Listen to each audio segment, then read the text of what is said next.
This is One on One.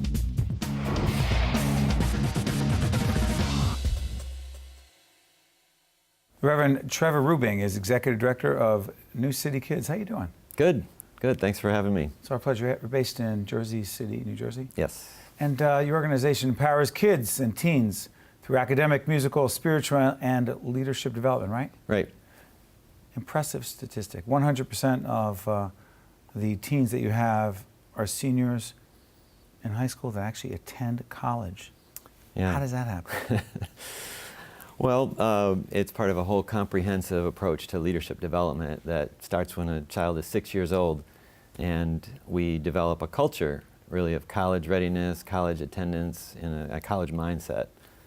Is it an after-school program? Yeah, it starts as an after-school program. It's after-school coupled with a teen component. And so teenagers come to the table with some needs, and children come with a different need. And what we found is when you put these two needs together, you can really release a lot of energy for transformation. So we have probably about 150 teenagers come in June to try out for the internship. And To try out? Yeah. Wow. Yeah, so it's 3 days where we do resume writing workshops and how to interview and how to get promoted. And at the end of the 3 days, we have to pick 60 of these teens to then work all of our programs. Incredibly competitive. Yeah, it's competitive, but we also want to see that the kids are interested and invested in their own transformation process. What are the keys to making this work? Well, what we do is we say this is a paid internship. So that's the hook. For them, they're coming at first because it's a job. Yes. But that job is really a platform on which we deliver a whole range of services. So academic support to the teens, life skills training, professional visits, spiritual development, emotional.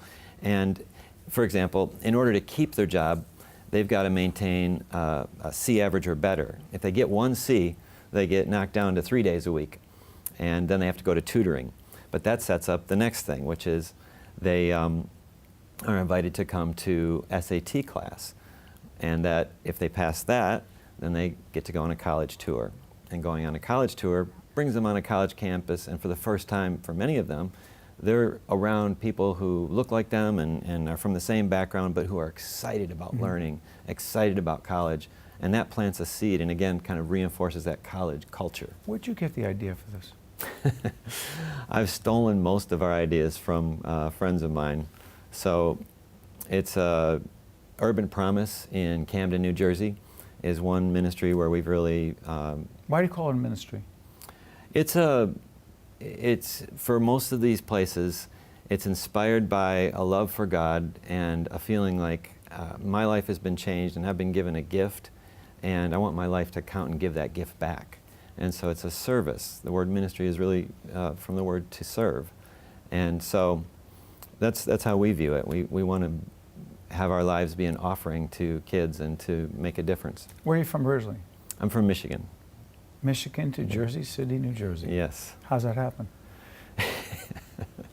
Well, my wife and I met at seminary. Yeah, we met at seminary. You met at seminary? Mm-hmm. In And so Princeton, you New said- Jersey. Okay, so you met in Princeton and you said, hey, why don't we check out Jersey City? No, we dreamed together of how we could best use our lives to serve God and to make a difference in the world. And I did an internship in Patterson, and one thing led to another, and there was a need really in Jersey City, one of the most diverse cities in the country, but extremely high need and a lot of blight at the time. Sure. And so we originally came to start a church, but as time went on, we found that if we're going to make a difference, we needed to work with kids.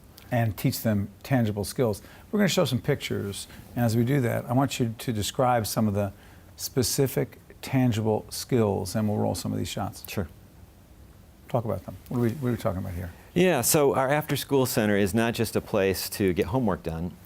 Kids finish their homework in a half hour. So Sure. what we do is we encode a whole lot of learning like times tables, geography, grammar, and we use music to wrap that content in a memorable way. So this is a slide of the kids rapping some of the content, whether it's grammar or geography. And the teens then teach the kids how to rap. They get the content inside them, and then they don't forget it when they need it. What do you got here? So this is an end-of-the-year performance. Every child at New City can learn bass, drums, voice, or keyboard. And the teens, of course, are the teachers. So that's one of our teenagers teaching voice class to the kids. Why is it important to have teens teaching kids? Well, the teens own the process. Own it. Yeah, they feel really proud of their classrooms. That's leadership. They design the classrooms, they put up the points, the kids are earning points, and if they get enough, they can get a free instrument. But the teenagers really feel like this is my classroom. And in the process, then they're learning skills about leadership, how to make a difference with your life, how to have long-term goals that come to fruition, how to have character, how to be held accountable to things. And those are the skills you need to get to college. And that's why we send 100% to college. Last question. Were you called to do this? Yeah, I really felt a strong call from God. In fact, I would say pretty much everyone on our staff is giving up opportunities to earn more money and be in probably a nicer context, a nicer city, a nicer looking city. But they're coming because they feel like I want to make a difference with my life, and I want to be able to help kids experience transformation. You're confident that you're doing that, aren't you? Yes. I tell you, for the first 10 years, I wasn't quite as confident. But You're seeing it now. Yeah. Now we're sending the kids to college, and we're seeing them get and keep jobs. And Keep it up. Yeah, thank you. Congratulations. Thank Making you. a huge difference.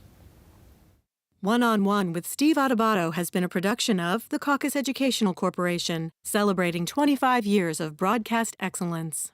Funding for this edition of One-on-One with Steve Adubato has been provided by the Russell Berry Foundation, Caldwell College, the Fidelco Group, Fedway Associates, New Jersey Sharing Network, Kessler Foundation, and by the Healthcare Foundation of New Jersey, founded by the Jewish community. Transportation provided by Airbrook Limousine, serving the metropolitan New York, New Jersey area. One-on-One with Steve Adubato has been produced in partnership with St. Joseph's Healthcare System.